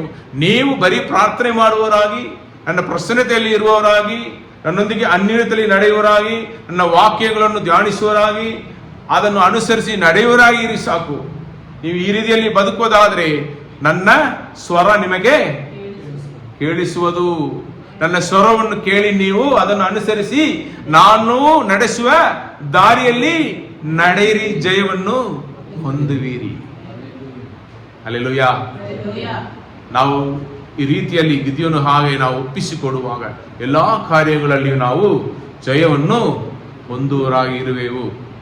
ನೀವು ಚೈನಾ ಮಿಷನ್ ಅನ್ನು ಪ್ರಾರಂಭಿಸಿದ ಹಡ್ಸನ್ ಟೈಲರ್ ಜೀವನವನ್ನು ನೀವು ಒಂದು ಸಾರಿ ನೀವು ಧ್ಯಾನಿಸಿದರೆ ಗೊತ್ತಾಗುತ್ತೆ.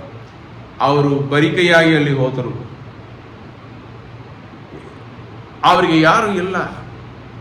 ಆ ಒಂದು ಪರಿಸ್ಥಿತಿಯಲ್ಲಿ ಕೂಡ ಅವರು ಪ್ರಾರ್ಥನೆ ಮಾಡುವವರಾಗಿದ್ದರು. ಅವ್ರಿಗೆ ಗೊತ್ತಿರುವ ಒಂದೇ ಒಂದು ಕಾರ್ಯ ಪ್ರಾರ್ಥನೆ. ಅವ್ರು ಹೇಳ್ತಾರೆ, ಮನುಷ್ಯನ ಹೃದಯಗಳನ್ನು ಬದಲಾಯಿಸುವುದಕ್ಕೆ ನಾನು ದೇವರ ಪ್ರಸನ್ನತೆಯಲ್ಲಿ ಪ್ರಾರ್ಥನೆ ಮಾಡುವವರಾಗಿರುತ್ತೇನೆ ಅಷ್ಟೇ. ನಾನು ಪ್ರಾರ್ಥನೆ ಮಾಡಿದರೆ ದೇವರು ಮನುಷ್ಯನ ಹೃದಯಗಳನ್ನು ಬದಲಾಯಿಸಿ ಪ್ರೇರೇಪಿಸಿ ಕಾರ್ಯಗಳನ್ನು ಮಾಡಿ ಮುಗಿಸುವರು. ಹಲ್ಲೆಲೂಯಾ. ಅವರು ಹೆಚ್ಚು ಅಲ್ಲಿರೋ ಮಿಷನ್ ಸ್ಟೇಷನ್ಸ್ ಅನ್ನು, ಸ್ಕೂಲ್ಸ್ ಇದೆಲ್ಲವನ್ನು ಅವರು ನಿರ್ಮಾಣ ಮಾಡಿದಕ್ಕೆ ಕಾರಣ ದೊಡ್ಡ ಒಂದು ಆ ಮಿಷನ್ ಚಿಕ್ಕದಾಗಿ ಪ್ರಾರಂಭವಾಗಿ ದೊಡ್ಡದಾಗಿ ಅದು ವಿಸ್ತಾರ ಆಯಿತು. ಅದು ಹೆಚ್ಚು ಜನರಿಗೆ ಅದು ಆಶೀರ್ವಾದಕರವಾಗಿದ್ದದಕ್ಕೆ ಕಾರಣ ಏನಂತ ನೋಡಿದರೆ ಅವರು ದೇವರ ಮೇಲೆ ನಂಬಿಕೆ ಇಟ್ಟು ಅಲ್ಲಿ ಅವರು ಪ್ರಾರ್ಥನೆ ಮುಖಾಂತರ ಜನರ ಹೃದಯಗಳನ್ನು ಮುಟ್ಟುವರಾಗಿ ಬದಲಾಯಿಸುವರಾಗಿ ಪ್ರೇರೇಪಿಸುವರಾಗಿ ಇದ್ದದರಿಂದ ಇವರು ಪ್ರಾರ್ಥನೆ ಮಾಡುವಾಗ ದೇವರು ಅವರ ಮನುಷ್ಯರ ಹೃದಯದಲ್ಲಿ ಕಾರ್ಯ ಮಾಡುವವರಾಗಿದ್ದರು, ಅವರಿಗೆ ಬಂದು ಸಹಾಯ ಮಾಡುವರು. ಆ ರೀತಿಯಲ್ಲಿ ಅವರು ಪ್ರಾರ್ಥನೆ ಮುಖಾಂತರ ಎಲ್ಲವನ್ನು ತನ್ನ ಜೀವನದಲ್ಲಿ ಪಡ್ಕೊಂಡ್ರು. ನಾವು ಕೂಡ ಪ್ರಾರ್ಥನೆ ಮಾಡಿದರೆ ನಮ್ಮ ಪ್ರಾರ್ಥನೆ ಮುಖಾಂತರ ದೇವರು ನಮಗಾಗಿ ಮಹತ್ ಕಾರ್ಯಗಳನ್ನು ಮಾಡೋಕೆ ಶಕ್ತನಾಗಿದ್ದಾರೆ. ಹಲ್ಲೆಲೂಯಾ. ನಮಗೆ ವೈರಿಯಾಗಿ ಬರುವನು ಕೂಡ ಅವನು ಬದಲಾಗಿ ನಮಗೆ ಪಾದದಲ್ಲಿ ಬಂದು ಕೂತಿರುವ ಹಾಗೆ ಬದಲಾಯಿಸೋದಕ್ಕೆ ದೇವರು ಶಕ್ತನಾಗಿದ್ದಾನೆ. ನೀವು ನೋಡಿದರೆ ಯಾಕೋಬನ್ನು ಕೊಲ್ಲಬೇಕು ಎಂದು ಬಂದವನು ಯಾರು? ಏಸಾವನು. ಒಂದು ಕಡೆ ನೋಡಿದರೆ ಯಾಕೋಬನು ಹೆದರಿ ಬಿಟ್ನು, ಎಲ್ಲವನ್ನು ಅವನು ಮುಂದೆ ಕಳಿಸ್ತಾ ಇದ್ದಾನೆ, ಗಿಫ್ಟ್ಸ್ ಕಳಿಸ್ತಾ ಇದ್ದಾನೆ. ಅಣ್ಣ ಬಂದ್ರೆ ನಮ್ಮನ್ನು ಸಾಯಿಸ್ತಾನೆ ಎಂದು ಭಯ ಇತ್ತು. ಆದರೂ ದೇವರ ಬಲವನ್ನು ಅವನು ಹೊಂದಿಕೊಂಡನು. ನೀವು ಆಶೀರ್ವದಿಸಿದರೆ ಮಾತ್ರ ನಾನು ಬದುಕುವೆನು, ನೀವು ಆಶೀರ್ವದಿಸದೆ ಹೊರತು ನಾನು ನಿಮ್ಮನ್ನು ಬಿಡುವುದಿಲ್ಲ ಎಂದು ಹೇಳಿ ಅವನು ದೇವರನ್ನು ಹಿಡಿದುಕೊಂಡನು. ದೇವರನ್ನು ಆಶೀರ್ವದಿಸಿಬಿಟ್ಟು, ಆದರೂ ಅವನಿಗೆ ಭಯ. ಅವನ ಕುಟುಂಬವನ್ನು 2 ಭಾಗ ಮಾಡಿ ಕಳುಹಿಸ್ತಾನೆ. ಅವನ ಅಣ್ಣ ಅಲ್ಲಿಂದ ಬರ್ತಾ ಇದ್ದಾನೆ. ಅವನ ಅಣ್ಣ ಮುಂದೆ ಇವನು ಸಾಷ್ಟಾಂಗ ನಮಸ್ಕಾರ ಮಾಡಿದನ್ನು ನೋಡುತ್ತೇವೆ. ಅವನು ಅಣ್ಣ ಅವನನ್ನು ಸಾಯಿಸುವುದಕ್ಕೆ ಬದಲಾಗಿ ಓಡಿ ಬಂದು ಅಪ್ಪಿಕೊಂಡು ಜೋರಾಗಿ ಇಬ್ಬರು ಹತ್ತದನ್ನು ನಾವು ನೋಡುತ್ತೇವೆ. ಹಾಗಾದ್ರೆ ಅವನು ರಾತ್ರಿ ಮಾಡಿದ ಪ್ರಾರ್ಥನೆ, ಯಾಕೋಬನು ಮಾಡಿದ ಪ್ರಾರ್ಥನೆಗೆ ಮುಂಚಾಣೆಯಲ್ಲಿ ಸದುತ್ತರ ಸಿಕ್ಕಿತು. ಅವನ ಹೃದಯವನ್ನು ದೇವರು ಬದಲಾಯಿಸಿದರು. ಏಸಾವನ ಹೃದಯವನ್ನು ದೇವರು ಬದಲಾಯಿಸಿದರು. ಕೊಲ್ಲುವುದಕ್ಕೆ ಬಂದವನು ಅಲ್ಲಿ ಅವನ ಪ್ರೀತಿಯನ್ನು ಅವನಿಗೆ ತೋರಿಸುವ ಹಾಗೆ ದೇವರು ಅವನ ಹೃದಯವನ್ನು ಬದಲಾಯಿಸಲು ನಾವು ನೋಡುತ್ತೇವೆ. ಹಾಗೆ ಇರುವಾಗ ಪ್ರಾರ್ಥನೆ ಎಷ್ಟು ಪ್ರಾಮುಖ್ಯವಾದದ್ದು, ಅದನ್ನು ನಾವು ನಂಬಿಕೆಯಿಂದ ಮಾಡಬೇಕು. ಆಮೇಲೆ ದೇವರು ನಡೆಸುವ ದಾರಿಯಲ್ಲಿ ನಾವು ಹೆಜ್ಜೆ ಇಟ್ಟು ಮುಂದೆ ಹೋಗುವರಾಗಿರಬೇಕು. ನಾವು ನಮ್ಮ ಬಲದ ಮೇಲೆ ನಂಬಿಕೆ ಇಡಬಾರದು, ನಮ್ಮ ಸ್ವಯದ ಮೇಲೆ ನಂಬಿಕೆ ಇಡಬಾರದು, ನಮ್ಮ ಬುದ್ಧಿ ಜ್ಞಾನದ ಮೇಲೆ, ಹಣದ ಮೇಲೆ ನಂಬಿಕೆ ಇಡದೆ ದೇವರಲ್ಲಿ ಮಾತ್ರ, ದೇವರ ಶಕ್ತಿ ಮೇಲೆ ಮಾತ್ರ ನಾವು ನಂಬಿಕೆ ಇಟ್ಟು ನಾವು ಮುಂದುವರಿಯುವರಾಗಿರಬೇಕು. ಹಲ್ಲೆಲೂಯಾ. ಆ ರೀತಿಯಲ್ಲಿ ನಾವು ನಡೆದರೆ ಆ ದಾರಿಯಲ್ಲಿ ನಮಗೆ ಜಯ ಉಂಟಾಗುತ್ತದೆ. ಹಲ್ಲೆಲೂಯಾ. ಅದಕ್ಕೆ ನಾನು ಅದಕ್ಕೆ ಟೈಟ್ಲ್ ಇಟ್ಟಿದ್ದೆ, the road to victory. Hallelujah. The road leads you to victory. ನಿಮ್ಮನ್ನು ಆ ಜಯದ ಕಡೆಗೆ ಕರ್ಕೊಂಡು ಹೋಗಿ ಜಯವನ್ನು ಕೊಡುವ ಆ ದಾರಿ ಈ ದಾರಿ. ಹಲ್ಲೆಲೂಯಾ. ಗಿದಿಯೋನನು ಮಾಡಿದ ಹಾಗೆ ಅವನು ದೇವರ ಮೇಲೆ ನಂಬಿಕೆ ಇಟ್ಟವನಾಗಿ, ದೇವರ ವಾಕ್ಯಕ್ಕೆ ವಿಧೇಯನಾಗಿ, ವಿಗ್ರಹಗಳು ತನ್ನಲ್ಲಿದ್ದ ಪಾಪಗಳನ್ನು ತೆಗೆದುಹಾಕಿದನು, ದೇವರನ್ನು ಆರಾಧಿಸುವನಾಗಿದ್ದನು. ನಾವು ಅವನ ಹಾಗೆ ದೇವರ ಮೇಲೆ ಸಂದೇಹ ಪಡದೆ ಇರಬೇಕು. ಆಮೇಲೆ ಪ್ರತಿಯೊಂದು ಹೆಜ್ಜೆಯಲ್ಲಿಯೂ ದೇವರ ಆಜ್ಞೆಗಳನ್ನು ಅನುಸರಿಸಿದನು. ದೇವರ ಶಕ್ತಿ ಮತ್ತು ಮಾರ್ಗದರ್ಶನದೊಂದಿಗೆ ಹೋದನು. ನಮ್ರತೆ ಮತ್ತು ದೇವರ ಮೇಲೆ ಸಂಪೂರ್ಣವಾದ ಅವಲಂಬನೆ. ಹಲ್ಲೆಲೂಯಾ. ಕೊನೆಯಾಗಿ ನಮ್ಮ ಕಿವಿಗಳು ದೇವರ ಸ್ವರಕ್ಕೆ ತೆರೆದಿರಬೇಕು. ಧೈರ್ಯದಿಂದ ಆತನ ಚಿತ್ತವನ್ನು ಮಾಡಿ. ನೀವು ದೇವರ ಶಬ್ದವನ್ನು ಕೇಳುವವರಾಗಿ ಇದ್ದರೆ ನೀವು ಧೈರ್ಯವಾಗಿ ಎಲ್ಲಾ ಕಾರ್ಯದಲ್ಲಿಯೂ ನೀವು ಮುಂದೆ ಹೋಗುವಿರಿ. ಹಲ್ಲೆಲೂಯಾ. ನಂಬಿಕೆಯಿಂದ ದೇವರಿದ್ದಾರೆ ಹೇಳಿಬಿಟ್ರು, ದೇವರು ಮಾತನಾಡಿಬಿಟ್ರು, ದೇವರು ಮಾಡಿ ಮುಗಿಸಿದ ನಂಬಿಕೆಯಿಂದ ನೀವು ಮುಂದೆ ಹೋಗುವಿರಿ. ಅಲ್ಲಿ ನೀವು ಜಯವನ್ನು ನೋಡುವಿರಿ, ಸೋಲನ್ನು ಅಲ್ಲರಿ ಜಯವನ್ನು ನೋಡುವಿರಿ. ಹಲ್ಲೆಲೂಯಾ. ಅದು ಎಷ್ಟು ದೊಡ್ಡ ಸಮಸ್ಯೆವಾಗಿದ್ದರೂ, ರೋಗವಾಗಿರ್ಬೋದು, ಕಷ್ಟವಾಗಿರ್ಬೋದು, ಸಾಲ ಸಮಸ್ಯೆವಾಗಿರ್ಬೋದು, ಒಂಟಿತನವಾಗಿರ್ಬೋದು, ನಷ್ಟಗಳ ಕಾರ್ಯಗಳಾಗಿರ್ಬೋದು, ಇದೆಲ್ಲ ಸೋಲಾಯ್ತು ಅಂತ ನೀವು ಹೇಳ್ತೀರಾ. ಕೆಲಸದ ಕಾರ್ಯ, ಓದುವ ಕಾರ್ಯ, ನೀವು ದೇವರ ಮೇಲೆ ನಂಬಿಕೆ ಇಟ್ಟು ಹೋಗುವಾಗ ಆ ಸೋಲು ಎಲ್ಲವನ್ನು ಬದಲಾಯಿಸಿ ನಮಗೆ ಅದನ್ನು ಜಯವಾಗಿ ನಮಗೆ ಕೊಡುವುದಕ್ಕೆ ದೇವರು ಶಕ್ತನಾಗಿದ್ದಾನೆ. ಅಲ್ಲಿ ಯುದ್ಧ ಮಾಡುವರು ದೇವರೇ. ದೇವರು ಯುದ್ಧ ಮಾಡಿ ನಮಗೆ ಜಯವನ್ನು ಕೊಡುವರು. ನೀವು ಆಮೇಲೆ ನೋಡಿದರೆ ದೇವರು ಹೆಂಗೆ ಬಯಸುತ್ತಾರೆ, ನಾವು ಶುಭಕರವಾದ ದಿವಸಗಳನ್ನು ನೋಡಬೇಕು. ಇವತ್ತು ನಾವು ಒಂದು ಹಾಡು ಹಾಡಿದೆವಲ್ಲ, ಪ್ರಿಯ ಸ್ನೇಹಿತನೇ ನಿನ್ನ ಆತ್ಮ ಬಾಳುವಂತೆ ನೀ ಎಲ್ಲಾ ಕಾರ್ಯಗಳಲ್ಲಿಯೂ ಸುಖವಾಗಿ ಇರು ಮಗನೇ ಮಗಳೇ. ಇದನ್ನು ದೇವರು ಬಯಸುತ್ತಾರೆ. ಹಂಗೆ ನಾವು ಬದುಕಬೇಕಾದ್ರೆ ಈ ಒಂದು ಪ್ರಾಸೆಸ್, ಈ ಒಂದು ಕಾರ್ಯವನ್ನು ನಾವು ಮಾಡಬೇಕು. ದೇವರು ಹೇಳಿಕೊಟ್ಟ ಎಲ್ಲ ಆಜ್ಞೆಗಳನ್ನು ನಾವು ಹಿಂಬಾಲಿಸುವರಾಗಿರಬೇಕು. ಈ ರೀತಿಯಲ್ಲಿ ನಾವು ಹಿಂಬಾಲಿಸಿದರೆ ಗಿದಿಯೋನ ಜೊತೆಯಲ್ಲಿ ಇದ್ದ ಜನರು, ಇಸ್ರೇಲ್ ಜನರು ಹೇಗೆ ಜಯಿಸಿದರೋ ಅದೇ ರೀತಿಯಲ್ಲಿ ನಾವು ಜಯಿಸುವೆವು. ಹಲ್ಲೆಲೂಯಾ. ನಿಮಗೆ ಜಯ ಬೇಕಾ? ಜಯ ಬೇಕಾ ನಿಮ್ಮ ಜೀವನದಲ್ಲಿ? ಖಂಡಿತವಾಗಿ ದೇವರು ನಿಮಗೆ ಜಯ ಕೊಡುತ್ತಾರೆ. ಗಿದಿಯೋನು ಹಾಗೆ ನಾವು ದೇವರನ್ನು ಹಿಂಬಾಲಿಸೋಣ, ದೇವರ ಮೇಲೆ ನಂಬಿಕೆ ಇಡೋಣ, ದೇವರ ಮುಂದೆ ನಾವು ತಗ್ಗಿಸಿಕೊಂಡು ಅದರೊಂದಿಗೆ ನಡೆಯೋಣ. ಆತನು ಖಂಡಿತವಾಗಿ ನಮ್ಮನ್ನು ಸರಿದಾರಿಯಲ್ಲಿ ನಡೆಸಿ ನಮಗಾಗಿ ಯುದ್ಧ ಮಾಡಿ ಜಯವನ್ನು ಕೊಡೋಣ. ಈ ವಾಕ್ಯಗಳ ಮುಖಾಂತರ ದೇವರ ನಮ್ಮನ್ನು ಹೆಚ್ಚಾಗಿ ಆಶೀರ್ವದಿಸಲಿ. ಪ್ರಾರ್ಥನೆ ಮಾಡೋಣ.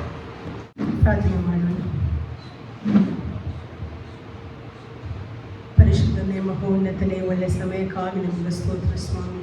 ರಾಜಾದಿ ರಾಜನೇ, ಕರ್ತಾದಿ ಕರ್ತನೆ, ನಮ್ಮ ನಡೆಸಿ ಬಂದ ಎಲ್ಲ ದಾರಿಗಳಿಗಾಗಿ ನಮಗೆ ಸ್ತೋತ್ರ ಸ್ವಾಮಿ. ಅಪ್ಪ, ನೀವು ನಮ್ಮನ್ನು ಹುಡುಕಿ ಬಂದು ರಕ್ಷಣೆ ಕೊಟ್ಟು ಇದುವರೆಗೂ ನಮ್ಮನ್ನು ನೀವು ಕಾದು ಕಾಪಾಡಿ ನಡೆಸುವ ದಯ ಕೃಪೆಗಾಗಿ ನಮಗೆ ಸ್ತೋತ್ರ ಸ್ವಾಮಿ. ಅಪ್ಪ, ವಿಶೇಷವಾಗಿ ಈ ದಿನದಲ್ಲಿ ಕೊಟ್ಟಂಥ ಬಹುಮೂಲ್ಯವಾಗಿರುವ ನಿಮ್ಮ ವಾಕ್ಯಗಾಗಿ ನಮಗೆ ಸ್ತೋತ್ರ ಸ್ವಾಮಿ.